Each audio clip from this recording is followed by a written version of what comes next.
You're listening to the We Are Libertarians podcast network. Find all of our shows at wearelibertarians.com. This episode is brought to you by Shopify. Forget the frustration of picking commerce platforms when you switch your business to Shopify, the global commerce platform that supercharges your selling wherever you sell. With Shopify, you'll harness the same intuitive features, trusted apps, and powerful analytics used by the world's leading brands. Sign up today for your $1 per month trial period at shopify.com/tech, all lowercase. That's shopify.com/tech.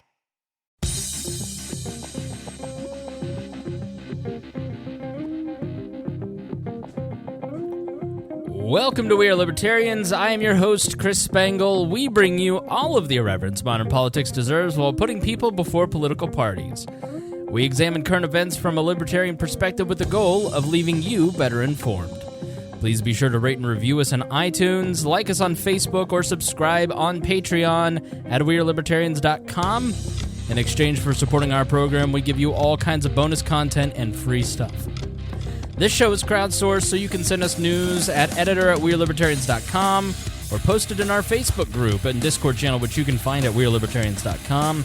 Please be warned that this show is raw, unedited, and authentic, so the language is sometimes strong and offensive. Again, my name is Chris Spangle. Joining me here on the program is the Perrier drinking Harry Price. You found my stash in there. Yeah, I moved the water jug to fill up my water cup. I was like, oh, snaps, he's got Perrier. This is what I'm talking about. Now, that's the upgrades that Wall needs. Okay? So, when Jason Doolittle was in town, our $100 a month subscriber, Jason Doolittle was in town for his appearance on We Are Libertarians. We went to the Columbia Club. We went to some very fancy places, and he brought you some Perrier water, and I had some. Mm-hmm. I was like, holy heck, this is delicious. And I've realized that the sparkling water, not the LaCroix stuff, but like the good stuff, the Perrier, with a nice quarter lime, is a delicious replacement for Coca-Cola or any other kind of soda.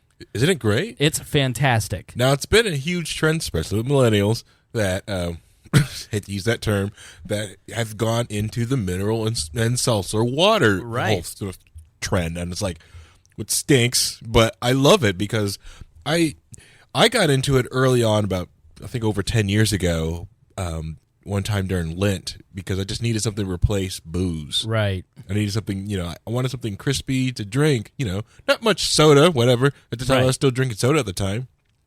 But I wanted something to, replace whiskey.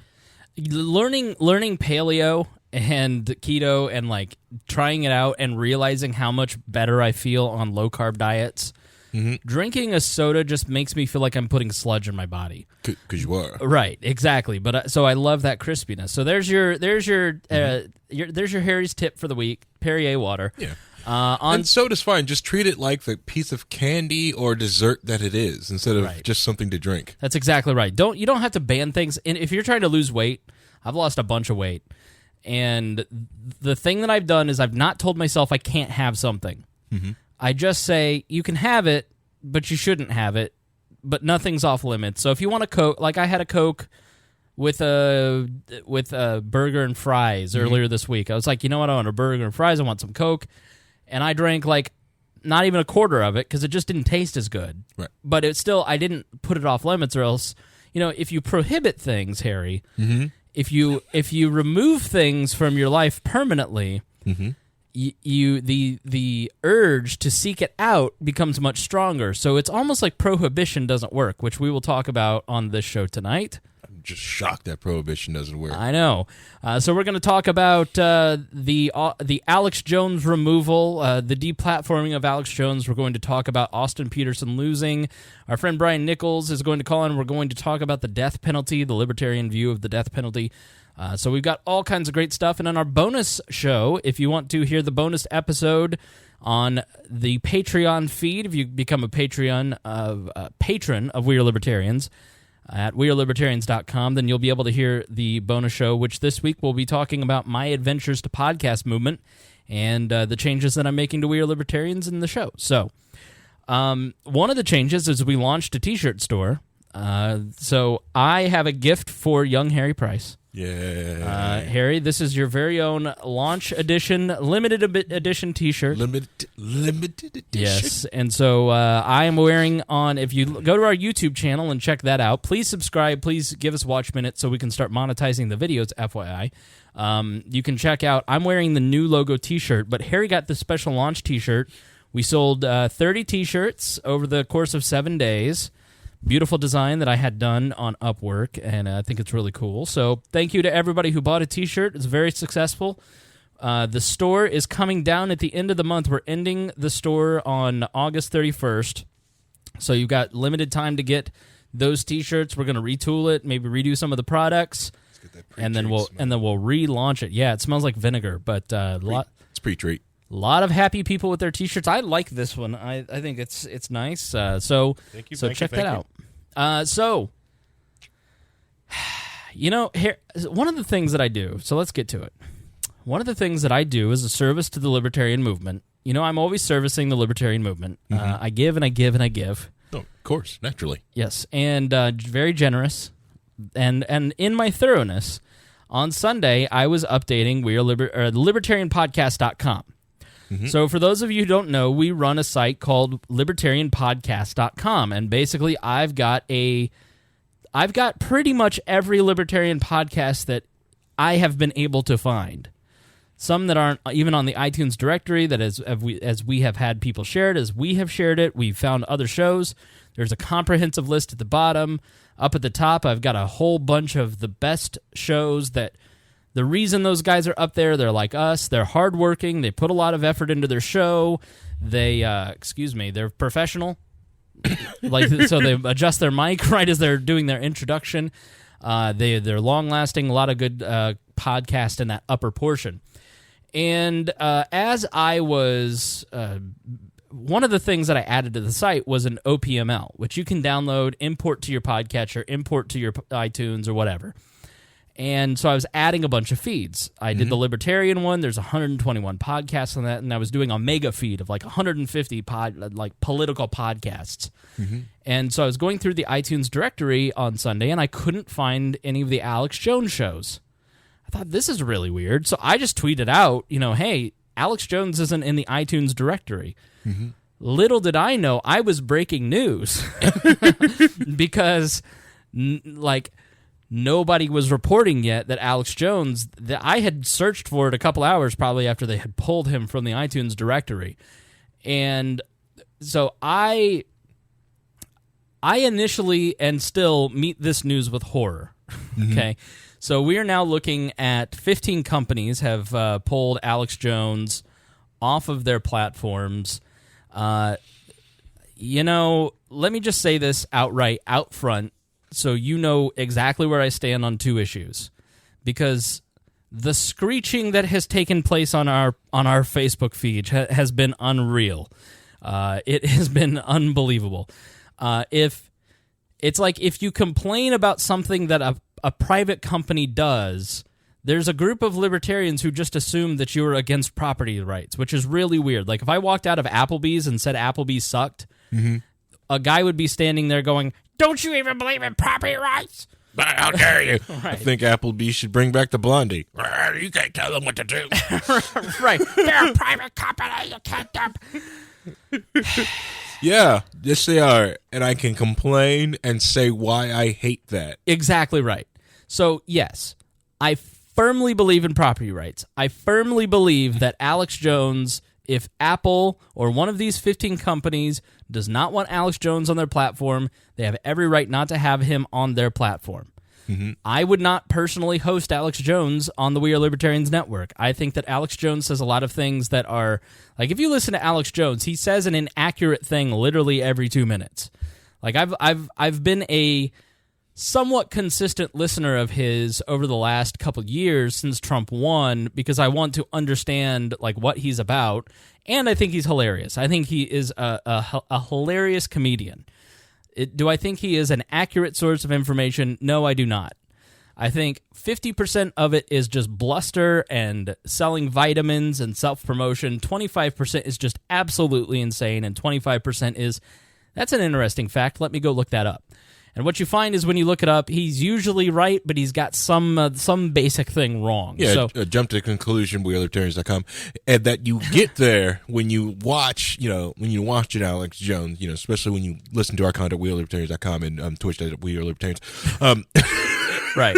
Yeah, all that self-promotion stuff. But yeah, the showmanship of it. Yeah. Yeah. So I firmly believe that any company has the right. Now, here's the thing. If you go into a restaurant and you are walking into a business, there's something called an implied contract. It's something under common law where if you walk in, if you hang out an open for business shingle, you reserve the right to you serve everybody that comes in your doors, but you can change that implied contract at any time.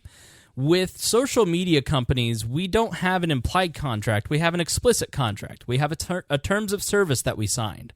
And so we are operating under this agreement as users and as a platform.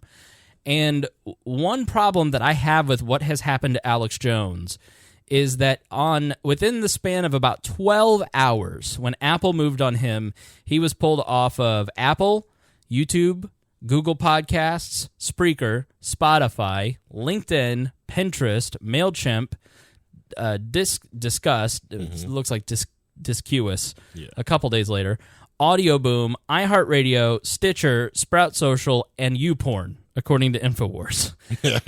Okay, and when Pinterest about 24 hours later pulled him off, I realized, okay, this is a PR stunt. These people are trying to get into the press release of companies that did good. Right.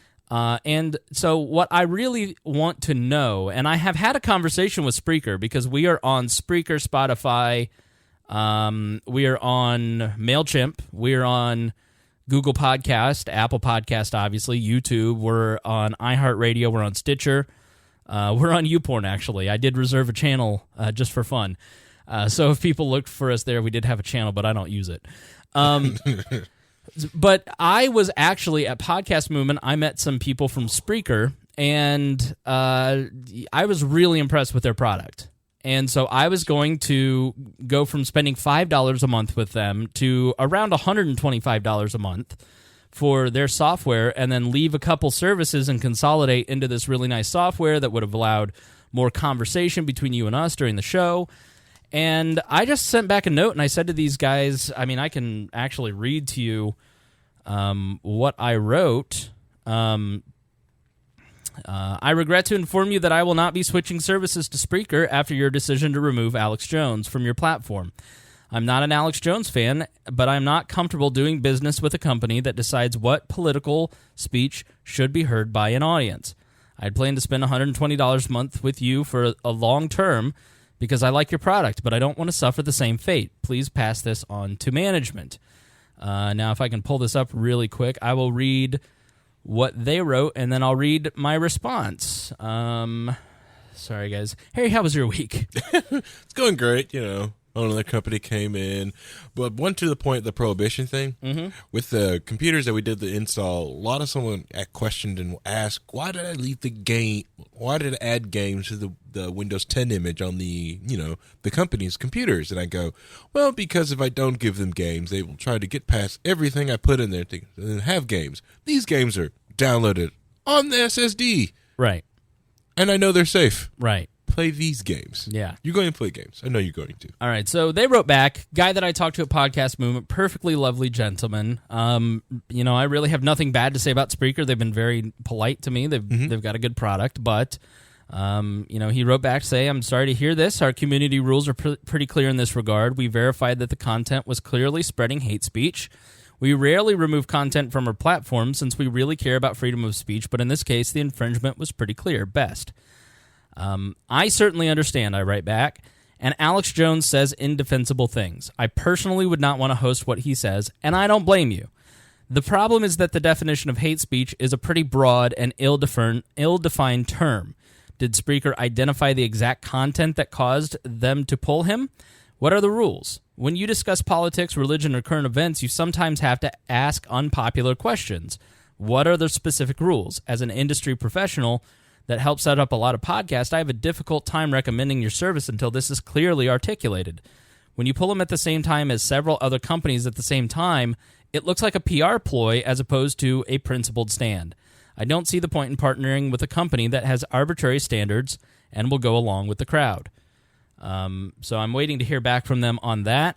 I'd love them to have a good answer to that, because I'd love to use their service. Right. But when you have 15 people, 15 companies that pull Alex Jones content off of their platform at the same time, right. And it wasn't based on content, as far as I can tell, but nobody's released what the specific content was, which makes this even murkier.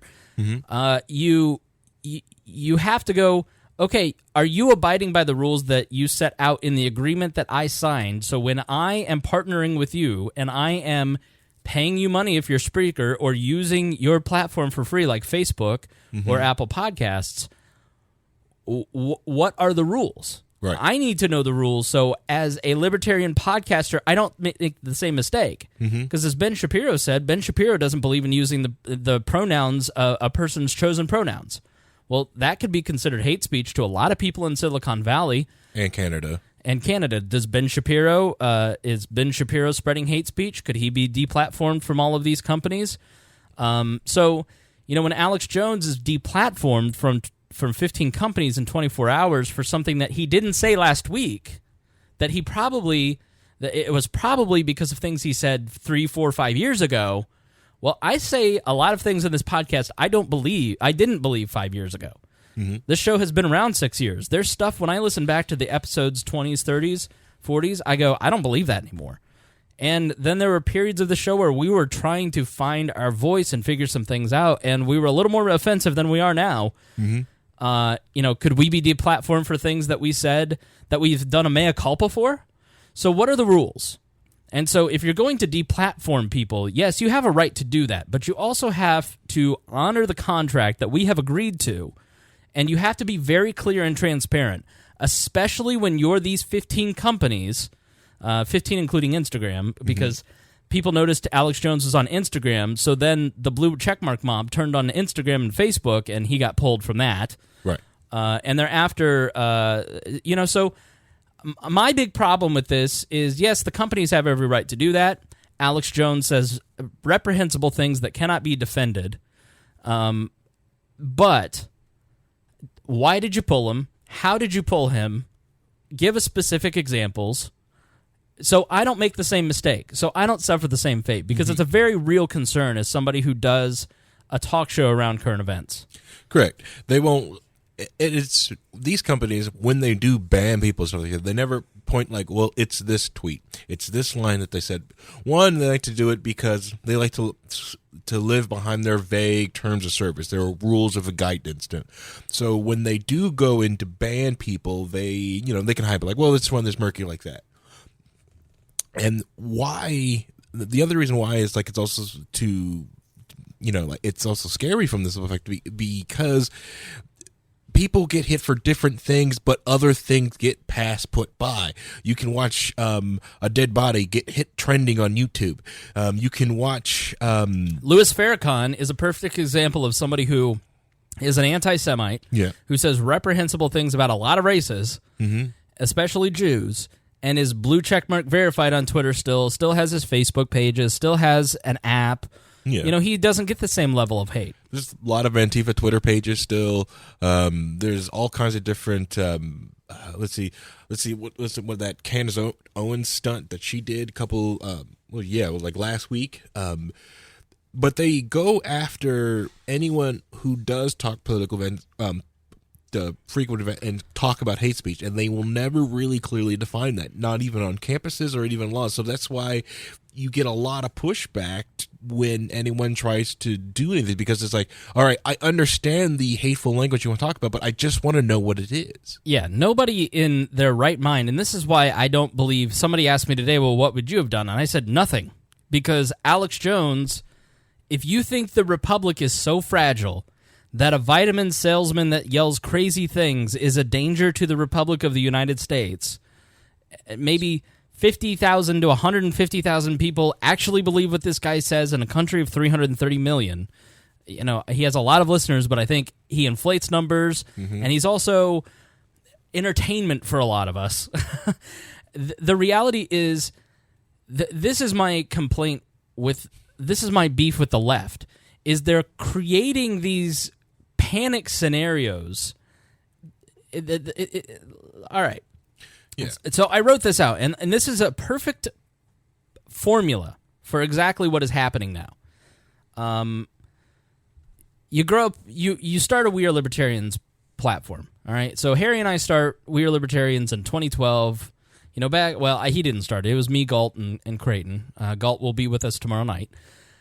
And it was a fun thing to do with our friends. And over the last 6 years, it's turned into a small business for me.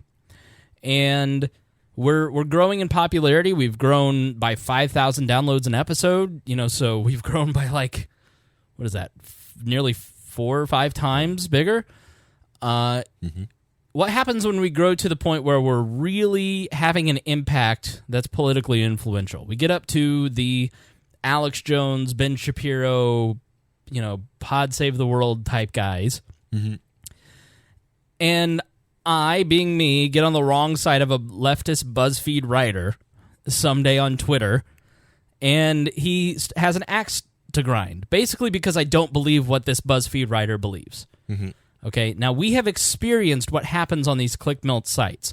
So our biggest downloaded episode was an interview with Ron Paul in 2013. It got 114,000 downloads, and it's because he said something about Rand Paul, who was thinking about running for president at that time, that was politically relevant, and I uploaded it and tweeted it at a couple of writers. One of them is Oliver Darcy, who remind me about Oliver, who at the time was working for Blaze, and he posted on the Blaze. Then it went to the Daily Caller. Then the Huffington Post picked it up, and then it spread to a ton of other little sites that crashed our website. And so what you have at these clickbait mills in New York, Washington, D.C., and L.A. are a very powerful network of people. And if you get on the wrong side or the right side of one of these blue check marks on Twitter that write for Bustle or the Huffington Post or Refinery 29, you can have a pretty big impact. And if you're like the guy who worked for what was Nick Denton's site that got closed down, Gawker. Yeah. Gawker is the one that made Janine Sacco famous, the woman who flew to Africa, made the unfortunate racist remark that was a joke, landed, and her life was over, and it has never been the same since. And that's the kind of power that these click mill sites have. And all of the people who work at the New York Times or the Washington Post or the Wall Street Journal, all of these media outlets, people who are producers at CNN, they all work in New York. They're all friends with the same journalistic crowd. They may have worked at Refinery 29 or BuzzFeed at one point. You know, the K-Files, for instance, he went from BuzzFeed to CNN.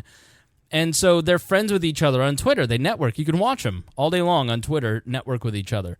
And so what they do for their clickbait articles is they find somebody like Alex Jones who is incredibly outrageous, and they find really funny out-of-context clips. And there's a lot of stuff, now let me say this, there's a lot of stuff that Alex Jones says that is in context, that is inappropriate. But I think that that he has kind of become the gun control of modern media. People who don't listen or interact with anything Alex Jones does have an opinion on Alex Jones, and it's informed by mainstream media, and they consider him to be extremely dangerous. But if they listen to Alex Jones, they notice what a joke he is. Yeah. And so people have, and I've seen libertarians do this too, they spread facts about Alex Jones or general impressions of him that are not completely accurate. There are pieces of him that are absolutely true in these mainstream media reports or these clickbait sites. But if you listen to a show, if you listen to 3 hours a week of Alex Jones, you don't get the kind of mean character or, you know, like he's just not as dangerous as everybody thinks he is. But nonetheless, they take the more outrageous parts and they amplify it through this network of blue check marks on the coasts. And they label it hate speech. They label it whatever they want. Right. But usually it's racist. Here's the top 10 most racist Alex Jones moments. He's a white, all the way to the point that Howard Dean is now tweeting that Alex Jones is a Nazi. He's not a Nazi.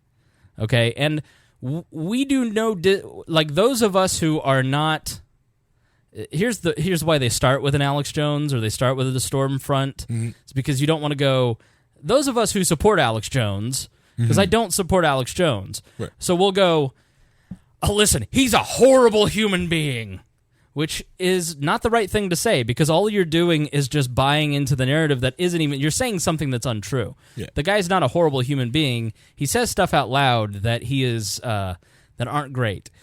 So I'm not an Alex Jones supporter, but I have to say that a lot of the stuff that is said about Alex Jones, you just don't see if you watch his show, if you actually engage in the content. And so what happens is it gets labeled hate speech, and eventually this blue checkmark mob, they one-up each other to the point that he's a Nazi. When he's not a Nazi, he's not a white supremacist, he's just a guy that believes, crazy things like 9/11 truth and all that kind of stuff. And so they take this out of hate speech becomes the pretense for destroying a business because being a racist, a sexist, or a homophobe strips the victim of the rights in the mind of the accusers.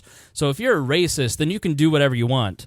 If Harry thinks I'm a racist and he's a liberal writer for the Washington Post, he doesn't care about me or my rights or what happens to me. I'm an evil person because I'm a racist. Right. And so no one actually fact-checks the context, but they run with the story to further the political agenda. So in this case, the Russian bots, the Russians, Donald Trump is president, everyone's dying, it's the worst thing of all time. How did he get elected? Russians and fake news. Well, who's the biggest fake news? Alex Jones, get him! And so they don't fact-check it because they're setting a pretense to get rid of the thing that they don't like, which is fake news, which is bullshit, which is what we've said from the very beginning. It's all a pretense because they're pissed that Donald Trump won. They can't believe that Hillary Clinton lost. And it couldn't have been that Hillary Clinton was bad. What's the reason? So it must be Russians and fake news. Correct. Hillary Clinton spent $2 billion in Facebook ads or some crazy amount of money, and she lost the election. But $100,000 in Russian advertising is somehow the reason that Donald Trump and Twitter bots. Have you ever done anything because someone tweeted something? Right. Has zero influence on you whatsoever, but according to these people, it's how Donald Trump got elected. So then it just becomes consistent harassment. Media, it sets a narrative. It sets a tone that mainstream media then picks up, and they run those news stories. They take the clips out of context, and eventually the lie becomes the truth. Mm-hmm. And that's the dangerous point. That's the tipping point. Once you get to the mainstream media saying things that are fundamentally untrue, then it's game over. And then people take CNN articles as gospel. They don't actually go and watch Alex Jones. They just believe that the guy hates Nazis. The guy has never, to my knowledge, if I'm wrong, please send it to me, at editor@wearelibertarians.com, personally harassed victims of Sandy Hook. Now, he has said unkind things about them because they are now suing him. Mm-hmm. So in the recent months, he's said some things I think about that are not kind, but he's certainly not outside stalking them. And when you enter the public sphere, and this is the crazy thing about it, the idea that like Alex Jones gets banned from Facebook for quote unquote bullying Robert Mueller is the craziest, most fucked up thing I've ever heard in my life. Correct. Once you start introducing defamation lawsuits into public conversations and you're suing media, and listen, Trump's the worst about this, you start to erode free speech or the concept of free speech in a society. And so it's a very dangerous precedent to set that you somehow can't say negative things about a government public official when that's the exact point of it. And so you end up with a platform where only people say nice things about government officials. Media outlets run the news stories, taking the clips out of context. Interviewers start to ask CEOs to defend your out-of-context statements. And so the CEOs, like Mark Zuckerberg, are on TV or in front of Congress being defend this out-of-context quote. And they can't. They don't want to. And so you get deplatformed because they don't want to upset their shareholders, who are their real bosses. They don't want to threaten their government subsidies, of which Apple, Google, Facebook get billions of dollars of subsidies and tax breaks from the federal government. So they're going to do whatever they want. And the real goal of a Facebook, when you reach near monopolistic levels like Facebook, Google, Apple, YouTube, the thing that always happens historically in these instances is that they drown out the ability for competition to take them on by helping write legislation. And we're at that point with these companies where they're willing to sit down with a Mark Warner of Virginia and write the regulations that will govern them, and they write it in their favor and drown out any kind of competition. Yep. And so they're favorable to government. They do things for their shareholders to please their government masters, and that's where we're at. So the little guy, quote unquote, like Alex Jones, we are libertarians, Glenn Beck, Ben Shapiro, you're just out of luck. You got you're hosed. Right. Yeah. So go ahead. It's basically what they've done already in the EU, where they basically have competition to make sure there is not another Facebook, because there's not another YouTube. Right. From Europe, the fact that you have to scan all uploaded content to your website for copyright material or offensive things. Well, who's got the server? You got the manpower, the code to do that. Yeah, YouTube. And we'll kind of jump into that in the AlphaGoog. Yeah, in the next topic. But so you end up getting deplatformed because they have to. They can't risk their business. Because so it's easier to get rid of Alex Jones and to take whatever minimal heat you might get for getting rid of somebody like Alex Jones. Allies stay silent to avoid being targeted, and Alex Jones made a great point. What happens if I go on Joe Rogan? Joe Rogan has invited me on his podcast. By my presence on his podcast, am I threatening his business? If I go on Joe Rogan, will they remove him? If I go on a podcast, will they be in danger of being removed too? The very association of Alex Jones with anyone at this point, who knows what the rules are? Because the rules are, if the blue checkmark mob comes for you on Twitter, you're getting removed. It doesn't even matter if you violated their terms of service or not. They don't care about their own rules. It's not applied equally. I wish Alex would do that. Just go around to every podcast he could get his hands on and just be on everyone. So, like, all of them update with an Alex Jones episode. He's crazy enough to probably get that across. I would 100% participate. Yeah, it's like, dude, Alex Jones, I would do for you, Alex Jones. Because you're right, okay, you won't let me do my own show. Yeah, you're right. Can I interview him this way? Right. Now, he did break some of the rules on YouTube where he did get banned from live streaming, and then he created another account. Right. That's a big no-no to YouTube and Twitch and a lot of different companies. I understand that. Because, like, that's for their ban rules, but their ban stuff doesn't make any sense anyways from there. Right.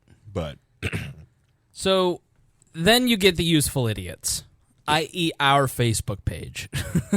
When you look at our Facebook page, it is useful idiots. And those are the people who are making arguments that may or may not be true. In this case, the people on our Facebook page, well-meaning people who believe, in for whatever reason, I'm not sure where this came from, but I think we're seeing with libertarians, and I don't mean this pejoratively, part autistic behavior, just absolute doggedness on a single fact without the ability to kind of separate themselves and think that two things can be true at once, which is, yes, it is their right to remove them, but B, it's also really not good that extremely powerful companies like Silicon Valley companies have now decided for the first time in their business model that they are going to censor political speech. Correct. They have censored for hate, for just flat out like Nazi stuff, which even I don't agree with removing because I'm a free speech absolutist, or pornography, or things that are just very clear. Alex Jones, to me, is not that clear. And I think that it is the first time that I think it is very much a beta test. They are beta testing to see how people react to removing Alex Jones from these platforms. And I gotta say, if you are a free speech advocate, you failed the test. And libertarians, you are so hell-bent on making the property rights arguments to libertarians who agree with you that you have completely missed the fact that this doesn't end with Alex Jones. It won't. If you think it stops with Alex Jones, you're crazy. They've already started talking about banning climate denial from their platform. They've already started talking about banning certain Fox shows like Tucker and Fox and Friends, and they being the blue checkmark mob. Mm-hmm. It worked. Nobody stood up for Alex Jones except for, like, I think Drudge and Dana, the talk show host. What's her name? Dana Lash. Like, nobody said anything to protect Alex Jones, which is allies stay silent because they don't want to be targeted next. Mm-hmm. And useful idiots just make the arguments of the other side. And I have to say, if you don't get what's going on here, or you refuse to see what's going on here, you're making a mistake, and you're playing into the hands of progressives of any variety. Right. People who want to paternalistically decide what you can and can't read on the internet. Mm-hmm. And no, it is private companies. But what is happening is it's all a pretext for regulation. Mm-hmm. And if you lay down and let the cultural conversation just go because it's private companies, then you're sending positive signals that they're not going to fight back. Right. Okay? You're going to go back in the AOL walled garden of the 90s. That's right. And so I'm not advocating for the government regulation or forcing companies to do anything, but you do have a right to use your voice and the power of the free market, just as I did with Spreaker. And libertarians haven't even done that. Now, the second Target says you can't open carry in Target, libertarians lose their fucking mind and start boycotting Target and Starbucks. Right. But they don't do that in this case. And I don't get the double standard there, because it's more important to stand up to Silicon Valley and tell them that their platform should remain neutral and that they should remain fair and that they should abide by the agreements that they've set, as opposed to setting a test case like this. Because what happens in 5 years is that We Are Libertarians isn't on any of your favorite platforms. Apple Podcasts makes up 75% of our listenership. Right. We're not, if you're a podcast, and that's everybody, that's like 60 to 70% for everybody who's on a podcast. Yeah. It's iTunes. Right. And the podcast app on the phones. Yeah. And so if your favorite, like, there's nothing I could do to fight back. I get a blue checkmark mob after me, I'm done. Like, I'll go bankrupt. And so when that happens, it chills everybody else. People over at Lions of Liberty and Jason Stapleton, and they go, I'm just going to have to start to be more careful. And so people stop speaking up. Mm-hmm. And you've already had Twitter ban Scott Horton, the Ron Paul, Daniel McAdams from the Ron Paul Institute. Like, it doesn't stop with Alex Jones whatsoever. No. And all right, so you're right. This is like a test, and they've been doing tests like this, like when Spotify removed live R. Kelly things for some of the acts that he did, and no one said anything. Right. They're like, "Oh yeah, okay, that was a good test, right?" Right. Facebook does these tests to people all the time. Yeah. They mess with your feed to see if they can make you more depressed. They went out and tested people's apps, did an app update to make your app crash on you just to see what you would do. So it's not unusual for Facebook and like a lot of these Silicon Valley companies to test and just mess with you to see what they can or cannot get away with. Right. But these walled gardens, the AOL walled garden, it's coming. It's popping up. And it's scary that like a lot of these libertarians who basically in the 90s fought and tried to show people around that wall are congratulating and yelling and basically yelling at the bricks to be put up again. Yeah. And it's mystifying to me because I thought we were for free speech, and I thought we were for like the answer to Alex Jones is not to prohibit him from speaking.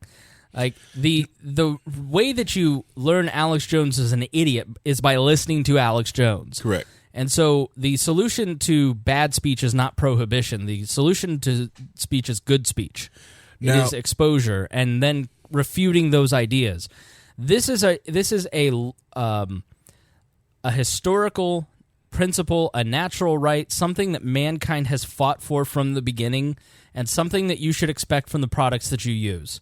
that they support freedom of speech, that they are not the ones who tell you what is or is not appropriate political speech. Because if you want Silicon Valley determining what is political speech, you're going to have a real bad time, libertarian. It's just not going to go well for you. Yep. Well, Alex Jones has learned in the past that these companies just done that. So he made sure never took his site down. You know, he was on that other site, kept his other site, kept his home site, and always kept trying to, which like we libertarians, there's like, get on the email newsletter. Here's our site. This is how you can find us. Kicking people to like, no. Take this RSS feed. Yes, you can find us on these other apps feed, but take the hard line RSS feed.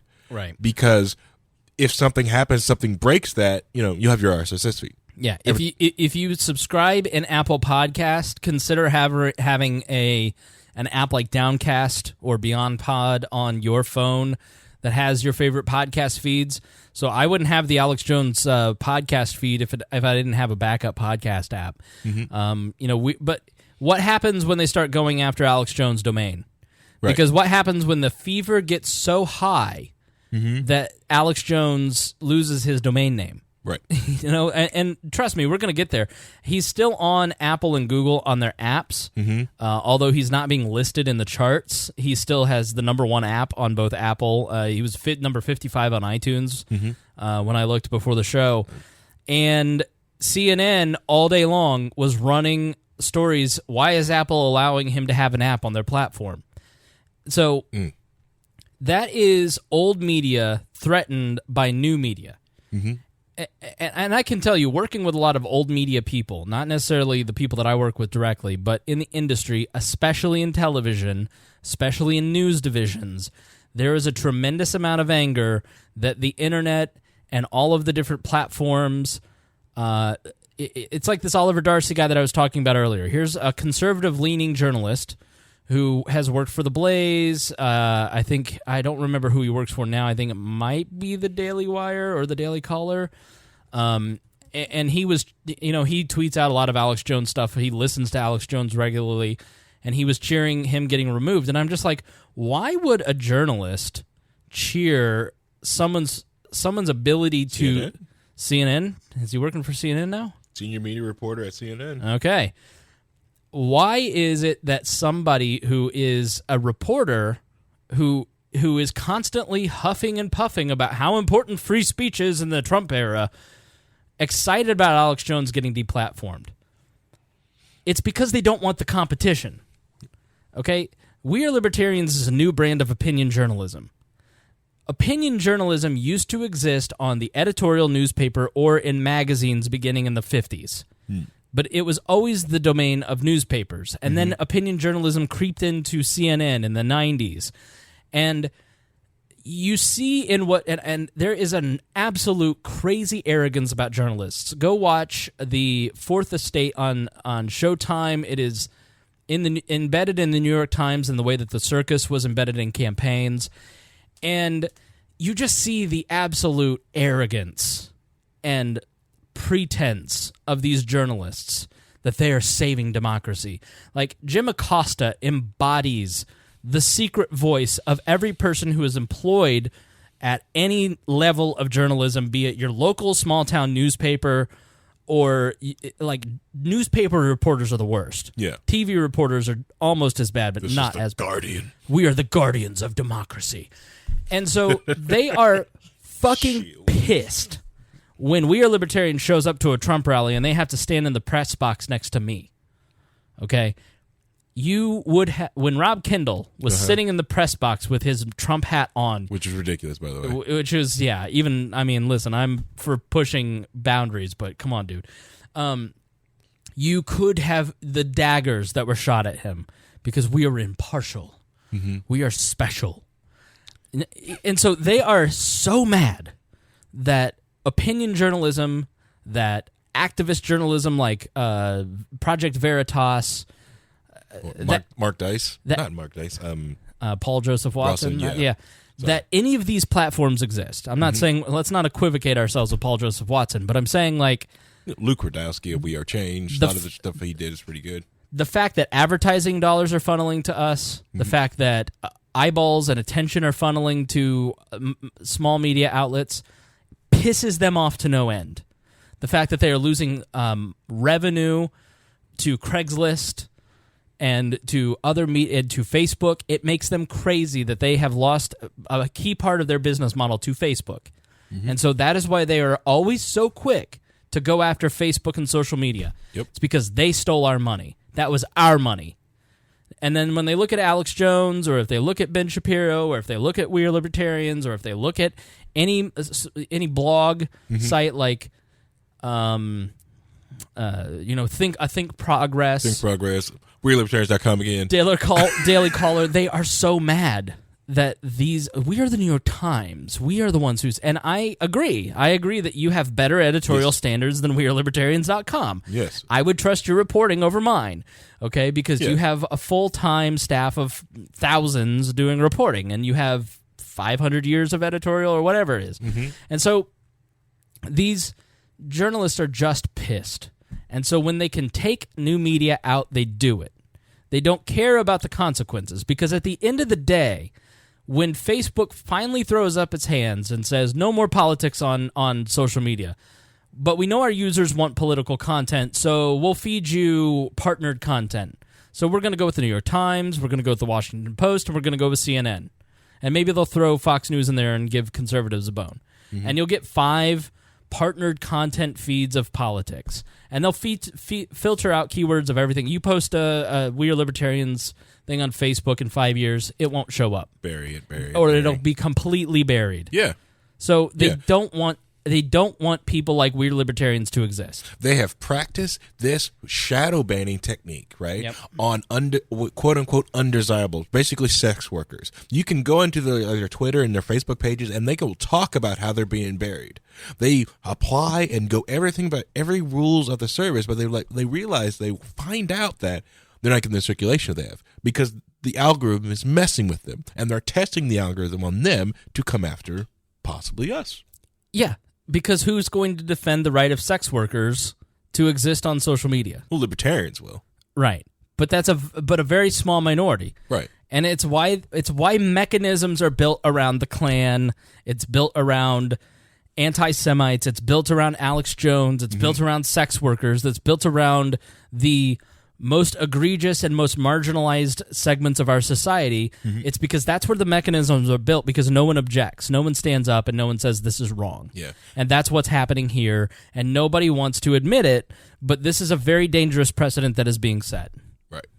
This is the culmination of the last year and a half on this program of talking about the dangers of the fakeness of the Russian investigation. The Russian investigation is the pretense that they're going to use to start enacting legislation.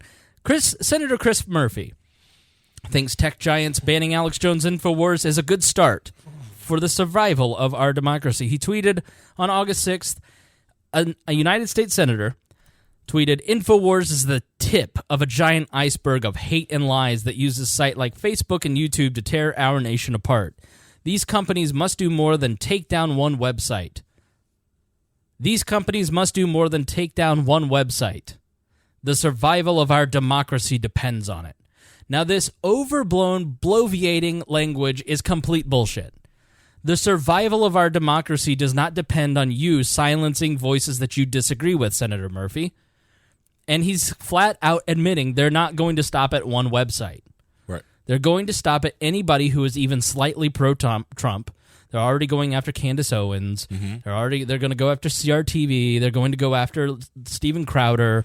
Even more than they already have, they're going to be much more explicit and egregious about it. They're going to label it hate speech, because nobody's going to defend hate speech, right? Right. But nobody has actually said specifically what was the hate speech that got Alex Jones banned from 15 companies in roughly 12 hours. Correct. At one time. Yep. It seems like cartel behavior to me, to be honest. And that's why, like, CRTV started to get all these names, because a lot of them started realizing, like, we can't survive out on our own on YouTube on these other platforms. Right. They don't want us there, but do everything they can to get us off. So now that they went and got off their own platform, they're trying to find ways so no one can ever find them. So the most hyperventilating senator around all of this is the head of the Senate Intelligence Committee, or a member of it, is Mark Warner, He's a senator from Virginia. Yes, sir. I was thinking, sorry. Because even with, Alex Jones is incredibly popular, but like without him having the reach that he has on other sites, that's going to start messing with his SEO. Oh, yeah, absolutely. But see, here's the thing.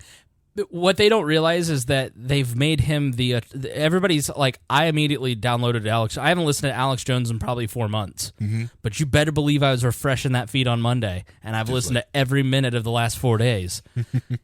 And Alex Jones, when he's been deplatformed, when he's been saying for months they're going to silence us, these globalists have a plan to silence the internet and take it over, and then he gets deplatformed. And then you listen to him and you go, he has a lot more credibility. First thing somebody said to me Monday when I said, "Did you hear about Alex Jones?" I go, "Yeah, he must really be saying something somebody doesn't want to be heard." Oh crap! This is a coworker of mine who is not a conspiracy theorist. Yeah, they turned him into a conspiracy theorist. They just Which, let me say, I've been hard on conspiracy theorists, but let me defend them for a moment. Harry, there is nothing wrong with a theory that there may be a conspiracy of people out there who want to do something bad. And as Alex Jones said today, there's nothing wrong with questioning known liars. People like James Clapper are known liars. Correct. And so what he says, yes, I questioned Sandy Hook, but I'm questioning known liars. And in a free country, I should have the right to question known liars. I should have the right to question events. I should have the right to question my government. And I have to say, I don't disagree with him in any way. In the questioning part. Right. Exactly right. You should have the ability in the United States of America to question everything. You should have the ability on this program to ask whatever question about society, government, current events, religion that you want. Because, Harry, frankly, I've asked you some questions about black people that I just don't understand. I've done it on and off the air. And you know why? It's because exposure to you has helped me understand your experience better. And by talking about it, we come to a better understanding of each other and the world, right? Yeah, this flat world. This flat earth. Yeah. So let's question everything. So I don't agree with the conclusions that Alex Jones comes to, but I do agree that he has the right in America to question whatever he wants to question. Yes. And saying it out loud, saying that he doesn't believe that 9/11 happened the way that it happened is fine. But you know what I get? I get a book by Popular Mechanics refuting what he believes. And then I get to learn both sides, and I become a better educated person by him talking about 9/11 conspiracy theories. Yeah. And then Popular Mechanics refuting his conspiracy theories. And then it goes back and forth from there. That's a healthy society. That is a healthy democracy, Senator Murphy. A healthy democracy is one where you are free to speak openly without consequences. And when you start building architecture to limit those abilities, then you are doing democracy a service. Silencing people is not good for democracy. Right. That's what this is. And they're building a pretense. Leaked to Axios, reported by Reason. Go ahead. You want less violence? Let people talk. Exactly right. Empathy builds a peaceful world.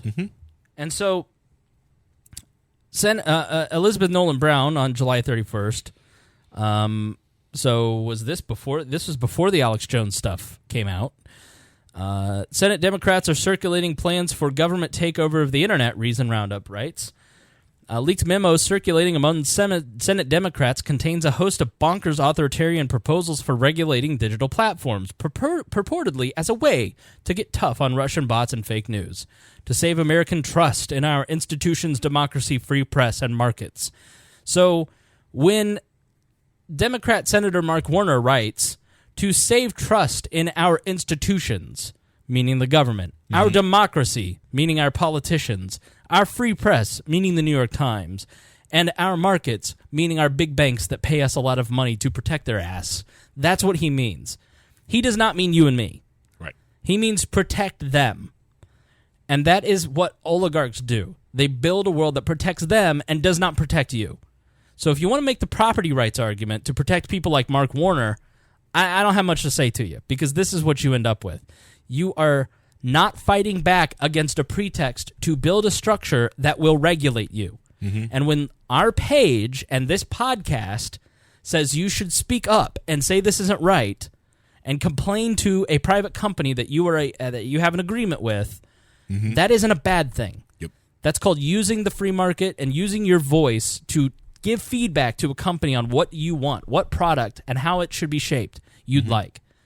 But when you don't, you continue the pretense that will usher in regulation. I'm not advocating for regulation. I'm advocating against regulation because regulation doesn't start in a vacuum. It doesn't just show up. You have to build a crisis to get legislation passed. And that is what has been done with the Russia investigation. They have built a crisis to regulate social media. And that is exactly what is outlined in this. They're trying to enact their own GDPR, like data protection legislation, titled Potential Policy Proposals for Regulation of Social Media and Technology Firms, the draft paper said. Leaked to Axios, which is a very reliable site. The paper starts out by noting that Russians have long spread disinformation, including when the Soviets tend to spread fake news, denigrating Martin Luther King Jr. He fails to mention that the Americans and the FBI did the same thing at that time, but it's different now because of technology. Today's tools seem almost built for Russian disinformation techniques, Warner opines, and the ones to come, he assures, will be even worse. The next, it is terrible, it is awful, and I am here to protect you from what is absolutely going to be worse. We have a crisis, and I'm here to fix you with some regulation. Okay?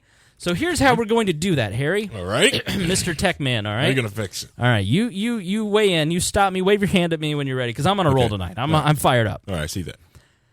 Mandatory location verification. Whoa. The paper suggests forcing social media platforms to authenticate and disclose the geographic origin of all user accounts or posts. So you hate whistleblowers.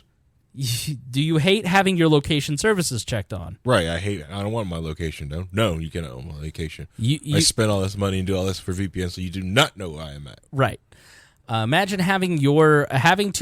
forcibly have on your location on every Instagram post. If you're a woman who likes to post bikini photos, you got to make sure that your address is posted to that bikini photo now. Exactly, and and now you're going to get ad service to you because of the geolocation that you. That's exactly right. We service you ads. There are apps on your phone right now that track your if you have location services on for that fun game, that game where you play two dots, or if you play Kingdom Rush, which is my personal favorite, and you go, why are you asking for location services? Yeah. It's because they take that geolocated data and they sell it to advertisers and then reserve you ads. And so it tracks your behavior. So it knows that when you leave Kroger, they know where you spend the most time in Kroger, and then when you leave Kroger, what store you go to, and then so while you're in Kroger, in the deli counter, they start showing you the Speedway gas station ad because they know that you might go there next. Yep. And then they get a bucket of money from Speedway. So, mandatory identity verification. The paper suggests forcing social media and tech platforms to authenticate user identities and only allow authentic accounts. Quote-unquote, inauthentic accounts not only pose threats to our democratic process, but undermine the integrity of digital markets. And with the failure to appropriately address inauthentic account activity. And they'll punish them under the FTC and the SEC. The whistleblowers. I personally had to send Facebook my social security number and my ID to buy ads for We Are Libertarians Facebook page. If that. Every user will have to do that. That is their solution. That's what you will have to do. You will have to send Facebook your social security number. Hope you're secure in that, because that's what's coming. I've got 5. I'll give them 1. Bot labeling. First, about to verify the identification thing. All right, so then you've got sex workers, right, who want to come over their second name. People who are hiding from an abusive ex. Blue light.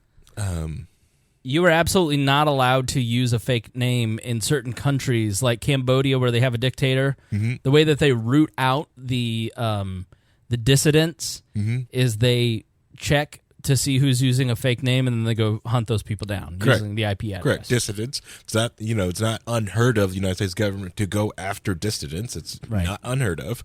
Didn't Reality Winner get all kinds of prison time for basically doing what Cambridge Analytica did? Yeah. So, I forget what it was, but there was something that one of these companies just did, and basically, like, Reality Winner did the same thing, but she got prison time. Right, it's other thing, but companies are doing this all the time. Like all those stupid. Anyway, I don't want to get into that. But the whole like ID blocking thing is like, but anonymity or pseudo anonymity, to be able to talk to someone that you don't know just to be text on the screen, is the bill probably has stopped a lot of racists, people who are sexist, because you can have these conversations with these people. And understand that, and they're just text on the screen. Right. And then you're like, you know what? You're really awesome. Like, who are you to like, oh my God, I've been talking to a black person this entire time. Right. Yeah, you have. I thought, you thought wrong. No, we're not all like that. Right. We are different. We are individuals. So that stops that. Now someone would be like, well, I can easily block every black person now. Thank you, Facebook. I personally found it hilarious when Comfortably Smug on Twitter, who loves to make fun of libertarians, was bitching about the Alex Jones stuff and bitching about Facebook privacy. And I'm just like, bruh, you got a fake name on Twitter. Like, I'm not a huge fan of, like, talking politics under a fake name on Twitter. I know you like, our Discord is fairly anonymous. Pseudo-anonymous. I mean, you can choose to be anonymous or not, but... So back to what Senator Warner wants to do, forcing companies to label accounts as bots, which I don't know how they would do that. If they discovered a bot, they'd probably just get rid of it. Define popular tech as essential facilities, basically public utilities. These would subject all sorts of heightened rules and controls, says the paper, offering Google Maps as an example of the kind of apps or platforms that might count. So if you think they're going to start with and end with Facebook and Twitter and Google Plus and YouTube, they're going to go into Google Maps, so your location data. That's what the government wants. The government wants all of the data from your phone stored on their servers where they don't have to have these phony... They already have it with the NSA, but they have phony baloney rules that says they can't access it. They want access to it all the time. I use a offline map, OSMND. OSMND? Yeah. Okay. It's an offline map, open source. You can download it. It's really nice. The law would not mandate that a dominant provider offer service for free, writes Warner. Rather, it would be required to offer it on reasonable and non-discriminatory terms provided by the government. Other proposals include more disclosure requirements for online political speech, more spending to counter supposed cybersecurity threats, more funding for the FTC, a requirement that companies' algorithms be audited by the feds, so their code would now belong to government regulators, and a requirement of interoperability between dominant platforms. The paper also suggests making it a rule that tech platforms above a certain size must turn over internal data and processes to independent public interest researchers so they can identify potential public health addiction effects, anti-competitive behavior, radicalization, scams, user-propagated misinformation, and harassment, data that could be used to inform actions by regulators or Congress. And, of course, these include further revisions to Section 230 of the Communications Decency Act, recently amended by Congress to exclude protections for prostitution-related content. Is this just PRISM? This sounds like PRISM. No, it's not PRISM, because PRISM is at least somewhat protected by FISA courts. What they want is China's social credit system. Oh, sorry. That's what this is. That's what they want to. That's where we're going to end up. And so in China, this was a Black Mirror episode, I guess, but it's been in place in China forever. They have social credit systems. So every time you say something mean to somebody on the internet, you have a bad day. You're having a bad day. You say something cranky to someone on your Facebook page. I've never done that myself, but I heard it happens. And so you get a mark on your... And so eventually it gets to the point, if you have bad enough social credit that you can't rent a car, you can't access certain services, you can't... It's a complete... It's basically Big Brother. It's Fahrenheit 451 all over again in China right now. The proposals in the paper are wide-ranging and in some cases even politically impossible and raise as many questions as you might try to answer, but we've got to pass it to figure out what's in it, Harry. Just delete the words. So you sent in a video that I want to play the first couple minutes of. The EU is about to destroy the internet by a channel called Computing Forever. Oh, that one. Yeah. Okay. Harry, you're supposed to talk, and then people heard me belch. How dare you? All right, so here's the first couple minutes of this video. Exaggeration, though I wish it was. The EU may very well destroy the internet as we know it, and we've got less than 1 month to act on this. Over the past few years, independent journalists and alternative media companies have faced the ongoing threats of heavy-handed government regulation of the web. This has included nebulous hate speech laws and clampdowns on what biased social media platforms subjectively determine to be fake news. Well, it's about to get a whole lot more difficult when it comes to the issue of copyright. What I'm about to discuss with you next is the biggest, most disturbing threat to free speech and the free press, and indeed creativity, the internet has ever faced. It's so bad that if this new legislation is allowed to pass, the video you're watching would be impossible for me to make.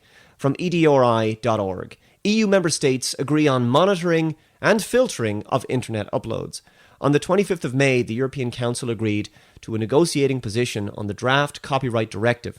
This will allow the presidency of the Council to start negotiations with the European Parliament on mass monitoring and filtering of internet uploads and a chaotic new ancillary copyright measure that will make it harder to link to and quote news sources. In other words, only large media companies in the mainstream media will be able to report on the news, as they will be the only ones capable of paying the insane fees required to simply link to another website or source. This is farcical and unworkable. Despite a large number of demands from a wide range of different stakeholders, including EDRI and Copyright for Creativity, to keep working on the text in order to create some semblance of balance, the Council decided to finalise its position with a flawed text. Now it's the turn of the European Parliament to adopt its negotiating position. The Legal Affairs Committee of the European Parliament is voting on the 20th and 21st of June to agree on their standpoint. There is still time to act to prevent the most dangerous parts of the proposal. From techdirt.com, forget the GDPR, the EU's new copyright proposal will be a complete and utter disaster for the internet. Believe it or not, there's an even larger threat from the EU looming, and it's received precious little attention. The EU's new copyright reform proposal is set to be voted on next month, and it will truly be disastrous to the internet. As it currently stands, it will require widespread censorship in the form of mandatory filtering and also link taxes that have already been shown to be harmful to news. Have you got a license for that link, mate? European Parliament member Julia Reda is sounding the alarm and asking people to speak out. As she notes, many of the folks now freaking out about the GDPR wish they got involved over 2 years ago when it was being debated. And if you're concerned about how problematic this new copyright reform will be for the internet, now is the time to speak out. Yes, even if you're not in the EU. I love how we only have less than a month to do anything about this. It's almost like that was deliberate. Please explain to me why we need the EU again. Oh yeah, because without them we wouldn't have a centralized authoritarian bureaucracy to control our lives. I forgot about that. On the topic of copyright, you now have the chance to have an influence. A chance that will be long lost in 2 years when we'll all be suddenly faced with the challenge of having to implement upload filters and the link tax, or running into new limits on what we can do using the web services we rely on. So I think that's an important point, is that the American version of GDPR is starting now. Yep. Okay, yep. The discussion is beginning now. And so you cannot wait for a year or two from now when it's 30 days before it's passed in Congress. And it's like the debate takes a couple years. The pretext is starting now. And you have to get in on the discussion. And if you are on the wrong side, or if you continue to make bad arguments because you can't hold two arguments in your head at once, then this thing is eventually going to get placed in America. And I can tell you, working in radio, it's an exorbitant amount of money to a company like AP. If I wanted to pull up an AP news story right now, read it to you on the air, it's technically illegal based on copyright law. I would have to go to them and pay basically what you probably make in a year to read that on my podcast, if they'd let me at all. Because as I saw in Podcast Movement, the legalities of copyright law, basically, here's what you can do on a podcast. Nothing except talking to the microphone. It's even in question if you can use pod-safe music. Right. So the ability to do anything, if you put in, you can't do anything on a podcast. So because of copyright law. And then once you start getting upload filters to see if you've played any kind of copyright news articles, you can't, like I Love No Agenda, the podcast. Mm-hmm. A lot of their podcasts is just playing news clips and talking about the news clips. That's technically illegal. They're not allowed to do it. And so eventually they'd create the mechanism to stop those guys from doing that. Mm-hmm. So you get less information. Or they would be paying link taxes for linking to articles on your blog. Mm-hmm. I have a ton of links on wearelibertarians.com because I want people to have a lot of resources. I'm not paying taxes on that. I'll just shut the site down. Like, I'm just not... Or go dark. Or go dark. Or just take... so you lose more resources on how to educate yourself about politics. But they don't want you to be educated about politics. They want you to stay ignorant. They want you to stay repeating little bumper sticker lines that they all come up with. Mm-hmm. So it's just maddening to me. Yep. I mean, you cannot wait. Right. Henry. Yeah, you cannot wait. You have to do something now. If you think something else is going to protect you, it's not. It's what they're doing, and they've been doing and marching towards this for a long time. They're coming. That's why they like the whole the pushback, but when people did start to go dark and going on VPNs and started to push, and people trying to leave their platforms, that's why we do everything they can to keep you in their little silos, so you're too afraid to leave. Exactly. And so you can't go anywhere. There's no competition. They snuffed it all out. Why do you think they've been running YouTube at a loss? Why? Stop anyone from going anywhere else. Yeah. Okay, you can have your Vimeo, but we'll take everything else out. Right. We'll make sure nothing else, nothing else lives. The reality of, so I basically, what I do for the podcast, I do for a radio show. Okay? That's what I do for a living. So my hobby is my work is my hobby. You want to know why I'm stressed out? Is because I never give myself a break. I have no hobbies. I just do this, and so we've been evaluating all of our vendors. Mm-hmm. The cost of bandwidth to do video is insane, and so if we wanted to do We're Libertarians with a private video solution, or even just host the podcast with the bandwidth that we push, it would be a couple $1,000s a month to do it privately, easily. I pay $20 because our host that we use for the podcast, he gets a big rate discount for hosting because he has so much bandwidth across all the podcasts. Yeah. We go to YouTube for video streaming or Facebook for video streaming. And so in exchange for using those services, they get our information. That's the deal. Mm-hmm. Because the reality is that if I had to shut down the Facebook groups, the podcast hosting, and the video hosting, and put it all on wearelibertarians.com, it'd be very expensive. It'd crash. Our Patreon would not cover it, and yes, the server bandwidth, it would be very expensive. Our hosting bill this month for a year of hosting, it's like $1,500. Yeah. And we don't really use our website a lot. We have, it's just the nature of growing is that you get a lot of costs. Mm-hmm. So as you grow in costs, as you grow in size, you grow in costs. And so that's why it's really important for you to financially support independent media. Independent opinion journalists like We're Libertarians, like other podcasts that you love, you've got to support them, because part of what I am doing, part of my strategy through the next couple years is to grow ourselves to the point that, listen, Alex Jones is going to be fine because Alex Jones has diversified himself in so many ways that you're going to be able to find him. Yep. But We're Libertarians at this point, this was a wake-up call for me. If We're Libertarians got deplatformed like this, and it would be very easy to get on the wrong side of a BuzzFeed writer, we'd be gone. Right. We'd be limping along. Yeah. And so it is important for me over the next couple of years to build escape routes. So we are continuing to be able to give you this information and give you a different point of view.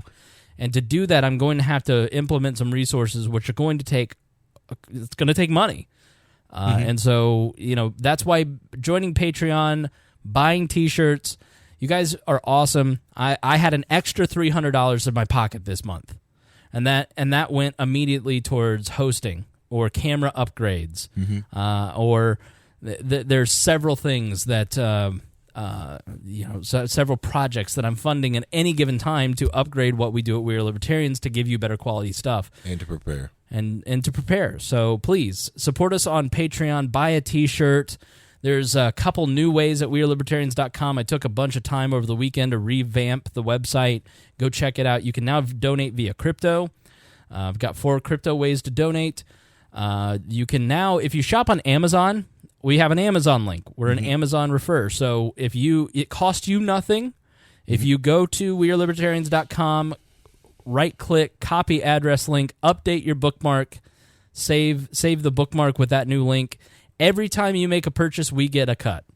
We get a commission. We've already made 50 cents. Yeah. So, and you've got to keep using that link. Can't just go to Amazon. You got to go to that bookmark link. Yes. And so you can find that on the sidebar on wearelibertarians.com. If you just want to make a donation, PayPal's up there as well. So a few other referral sites that if you want to build a website, we got my favorite tools that are there as well. So please go check that out. We appreciate all the support that you guys give us. It is so necessary, and especially as we grow this thing. And I basically what I have done over the last month, and what I will continue to do over the next month or so, is prepare for 2020, because we're only about a year away from that beginning.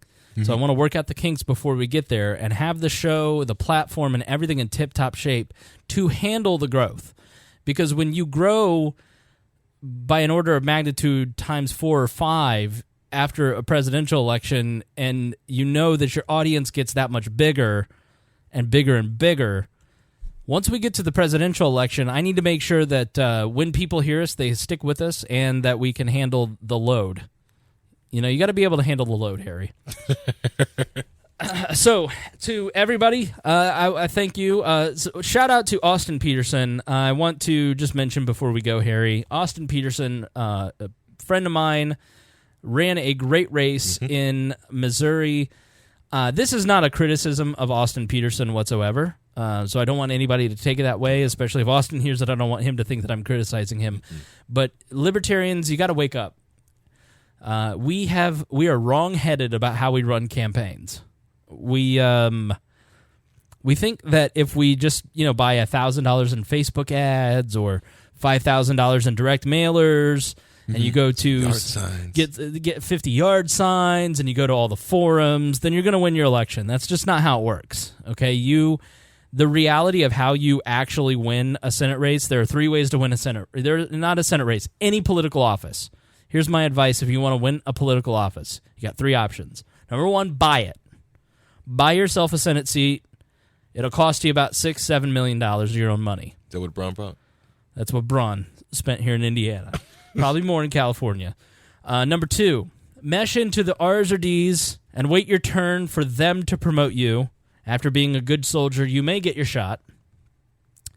Number 3, be so well known and liked in your district that you have a shot of overcoming straight ticket voting.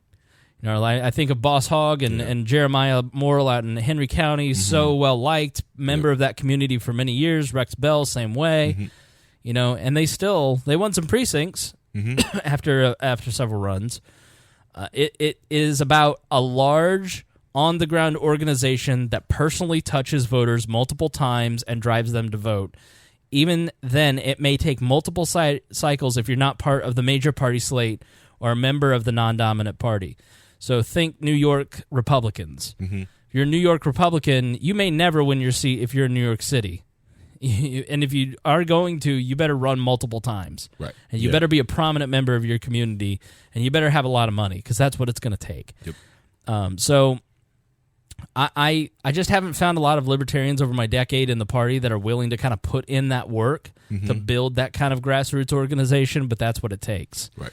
And so if you're a candidate out there and you're listening, take heart. I'm not telling you it's hopeless. I'm saying you got to work your tail off on building that on the ground stuff. Don't waste your time and money on things that aren't necessarily going to work. Go out there, knock on some doors, meet your folks, and do it multiple cycles. commit to actually winning your race. Don't just do it once and throw $1,000 on Facebook and think that you're going to get elected just because your friends and family said they're going to vote for you. That's not how it works. We need people with the kind of commitment that Austin Petersen has, where he is willing to go out there and put in a ton of work and dedicate himself full time. Now we need to get Austin some ground game. I don't know what it was like in Missouri, right? But it seemed to be more effective than the 2012 presidential race. Correct. And all more for him. He needs to, it's like day one, go now, good, right. Do it again. Do it again, do it again, do it again, do it again.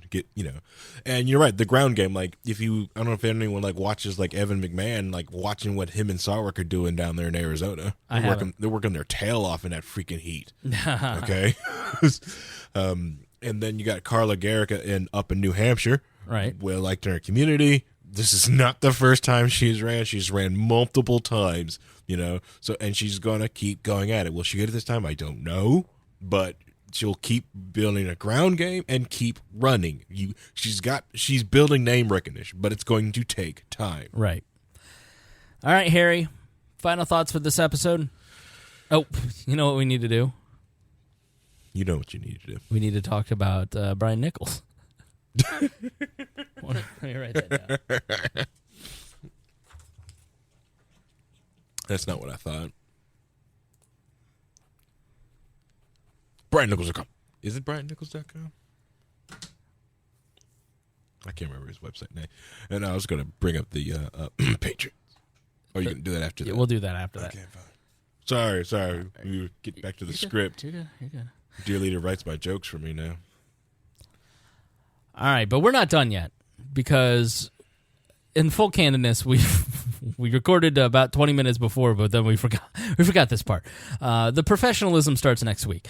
So Harry was real late tonight. You were late. I got let's see, the owner of my company, the company I started working for, just came into town, and most of them are still on California time. So I'm trying to get out of there at 5:00, and that's midday to them. They're rock and rolling. Right. I need permissions. I need this opened up. Can you turn this on? Can you So I got out of there late, and then a torrential downpour downtown. Yes. And everyone acted like they didn't know how to drive, and the earth was falling, and stayed in one spot. I need to get off Delaware Street till 5:45. Yeah, so we ended up, I had scheduled Brian Nichols for 8:30 to call in about the death penalty, and we're going to start doing a segment on the show called The Path to Libertarianism, where every show or once a week, I'm not sure yet how we're gonna set up the segments. We're going to talk about an essential piece of libertarian philosophy. This week it's the death penalty.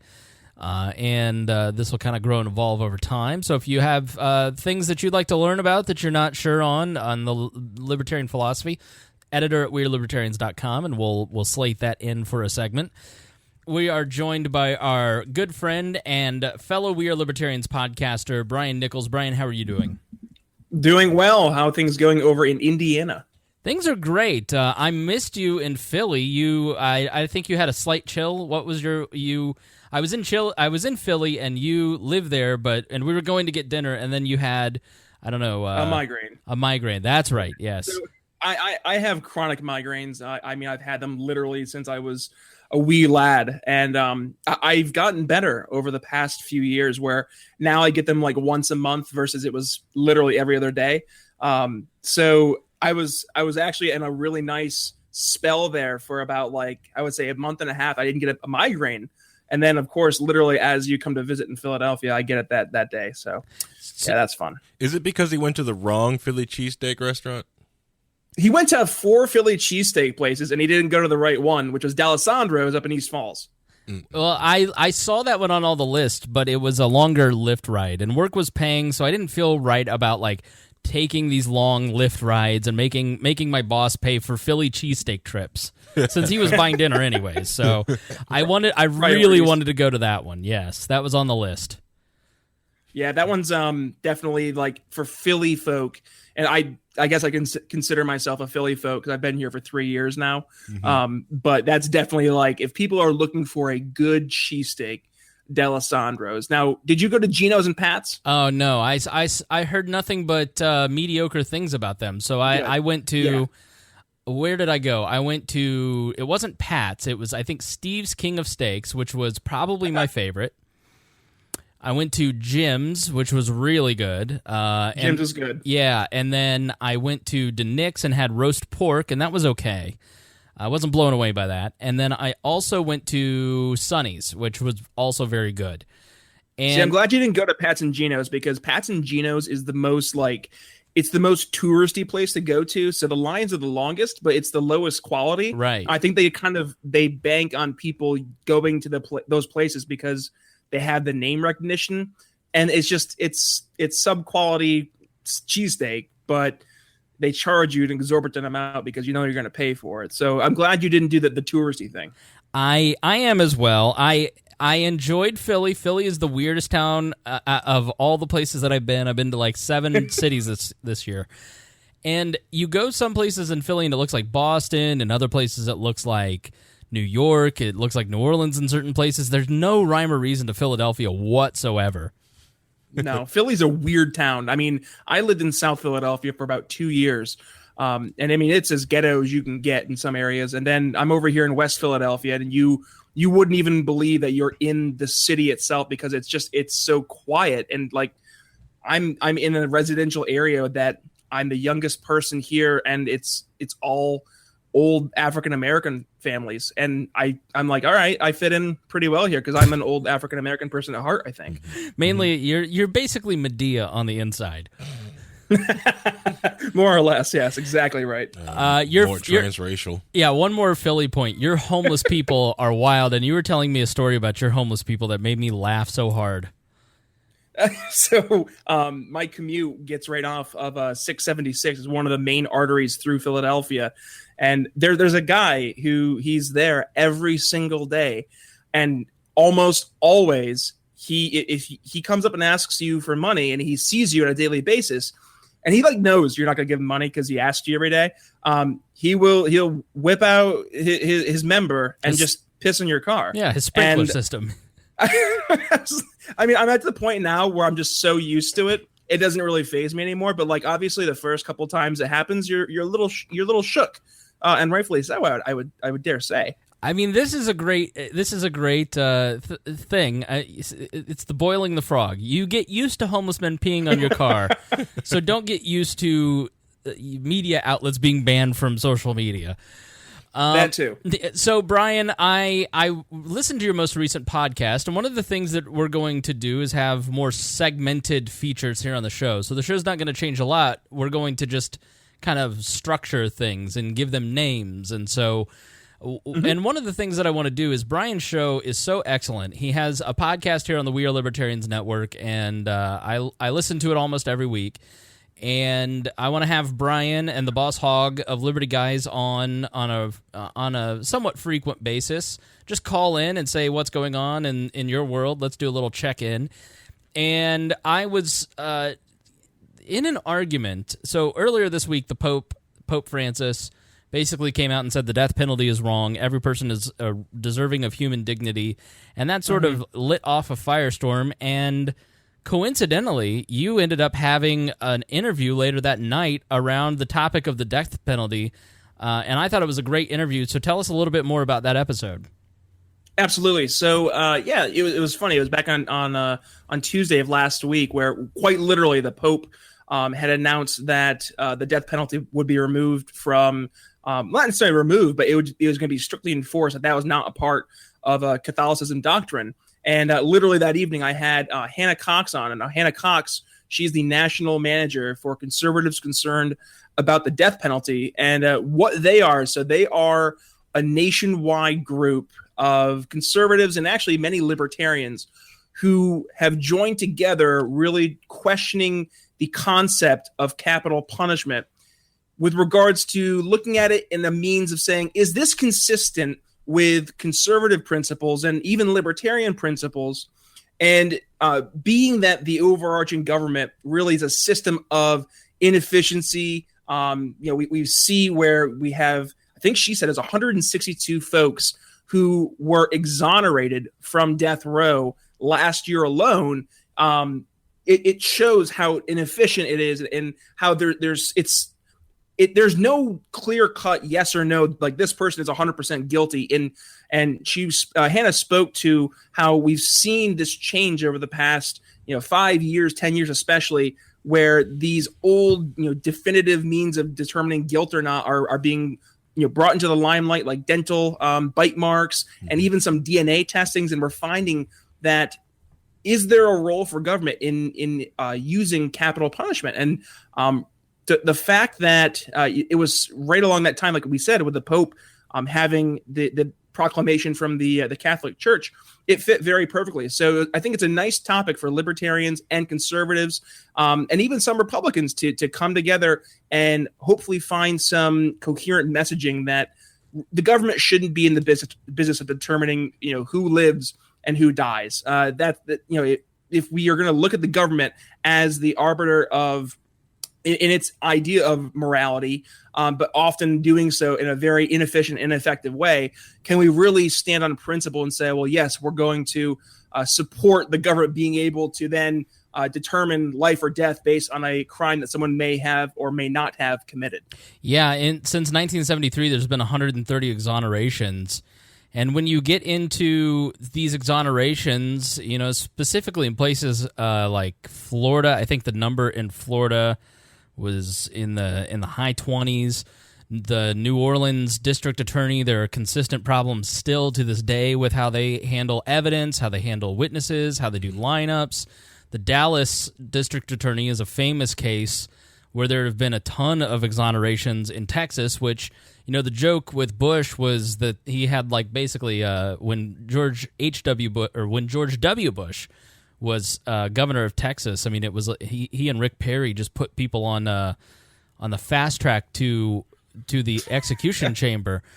It had a conveyor belt, I think it was, from the courtroom to the right to the chair. Right. Yeah. And so, as libertarians, we're fundamentally against. We distrust the government. We distrust its legal authority. And yet I've seen so many libertarians on Facebook around the Pope and some other issues supporting the death penalty, and I just have to say why. I don't understand why when you think about the role of the state, of government. Yes, some libertarians look at the proper role of government to meter out justice. Now, Harry is smiling, so he may not agree with that. What are you thinking over there? I'm sorry, I was busy searching for the proper role of government. But yeah, I like the line of thinking because one of the largest killers of human beings have been governments. Right. And for some reason, when the judge puts on their funny robe, people put on their Sunday best, and they vote on it, and they're supposed to make this barbaric style of killing someone based off something they did. It doesn't make the victim whole. It doesn't do anything. And for the thing, and considering you are correct of how evidence is handled, and that people are basically just arguing cases and bringing up evidence that, sometimes during discovery on cases, the defense attorney, it doesn't find out all basically the pieces that are being brought against someone. So they're basically getting out-argued and then having this person get on death row just because they don't know all the evidence that was brought against him. Yeah, when you watch shows like The Staircase or Making a Murderer, I don't know what it's called, on Netflix, all these true crime documentaries, you start to see how murky the justice system is. And to put the power of life and death into the hands of this murky system, to me, doesn't make a lot of sense, especially when you get into the financial aspects of, it's so expensive. I learned this on your podcast, Brian. It's so expensive to do a death penalty case that most states will not release how much it costs them to do death penalty cases. And so Correct. It costs the state more to do death penalty cases because of appeals than life in prison. And yeah, that part blew me away. I couldn't, when she said that, I actually had to stop her because I wanted to make sure that point was driven home, that for cases that people are put to death, they're 10 times more expensive than comparable cases where people are put in life behind bars. And I think she mentioned California. It showed in just that state alone, they were 20 times more expensive. So I think, and I asked the question, I used the anecdote of saying, okay, well, let's just say, there's a situation where you have someone who's done something absolutely abhorrent, and like, let's say it was a child molestation case, and you hear a lot of people who will make the argument saying, well, just go ahead, put them on the electric chair and just end it, because it's going to cost more to keep them in jail. And the fact that that's not the case, and it actually is 10 times more expensive to do that in lieu of keeping them in jail, was just absolutely mind-blowing to me. So here's something from the Foundation for Economic Education. After the death penalty was reinstated in 1976 by the Supreme Court, 552 of the 1,477 executions have taken place in Texas. So nearly 30%, a little more. The most liberal state since 1978 in California has spent over $4 billion on the death penalty, and they would save over 20 over the next 20 years. They'd save $5 billion if they commuted all those on death row to life without parole. So $5 billion over the next 20 years, California would save if they converted those sentences from the death penalty to just death row life without parole. It's a lot of water. Yeah. Right. So the failures continuing into the execution room itself is 3% of execution attempts from 1890 to 2010 were botched. Lethal injection, which has been used since 76, fails 7% of the time. So people, end up convulsing on the table. So even conservatives are starting to change their mind. 40 Republican lawmakers sponsored a death penalty repeal bill in 2016 from the group that you interviewed. Gallup polls showed a 10% decline in Republican support for the death penalty in 2017. So they are still the biggest driver. But yeah, I think when you listen to your interview with Hannah Cox, and then you read some of the other resources that I've got in the show notes that you can get if you sign up on our email newsletter or go to wearelibertarians.com, or look in the show notes on your podcast app, you'll start to look at this, I think, in a different way. So I highly encourage people to check this out. Brian, any other thoughts on the death penalty or about this particular episode? So, I mean, one thing, and I think this is important for the more conservative listeners who tend to err on believing law enforcement. One part that Hannah brought up that I thought was very interesting as well is that it was a survey in 2009 that looked at all law enforcement, and police officers and police chiefs ranked the death penalty as the least effective way to reduce violent crimes.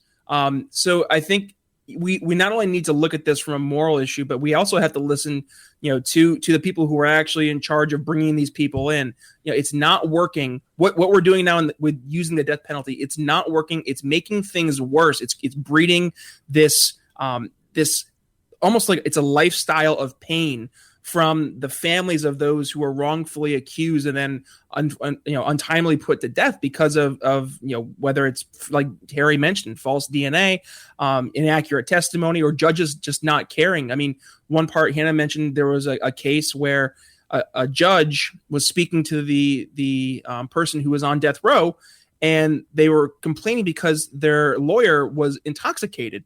And the judge said, well, the Constitution guarantees you the right to have a lawyer. It doesn't say they guarantee you to a sober lawyer. And I mean, that I think we really need to look at how we're approaching the system, across the board and say, it's not working. It's causing more strife. It's costing more money. And it's not humane.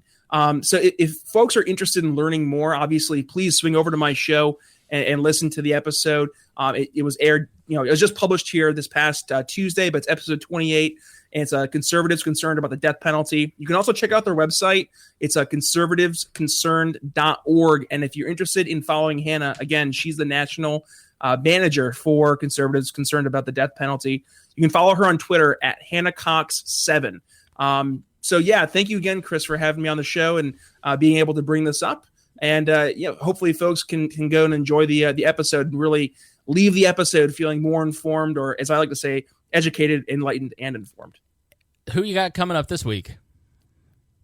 Yeah, so this is a double week. So I had Hannah on obviously back on Tuesday, and then coming up here on Friday, I'm joined by the one and only Jeffrey Tucker. And it was an absolutely phenomenal interview I had with Jeffrey. We started out talking about Trump and the current right-left collectivism that's in America. We discussed Jordan Petersen and how he is considered a quote-unquote alt-right killer / educator. We discussed Trump's tariffs and Trump's economic nationalism, and we discussed the immigration and welfare state. And I think it was an absolutely phenomenal conversation because, I mean, Jeffrey Tucker has a way of just being able to break down these sometimes very hard to understand topics that can be a little complicated and nuanced, and really explain them in an easy to digest way, so you can walk away from the episode feeling like you've really had the chance to learn something and understand something in a much better way. All right, cool. Brian Nichols, The Brian Nichols Show. You can find the link to that podcast at WeareLibertarians.com. Find it in any podcatcher, Stitcher, Spotify, Apple Podcast, Google Podcast, everywhere podcasts are slang. You can find Brian Nichols and all of the We Are Libertarians Network shows. Brian, thanks for joining us here on the show. Absolutely. Chris, Harry, have a great night, guys. Thanks so much. Thank you. All right, thanks for coming on the show, Brian Nichols. You are such a mensch. Please go download The Brian Nichols Show at WeareLibertarians.com or in your favorite podcatcher.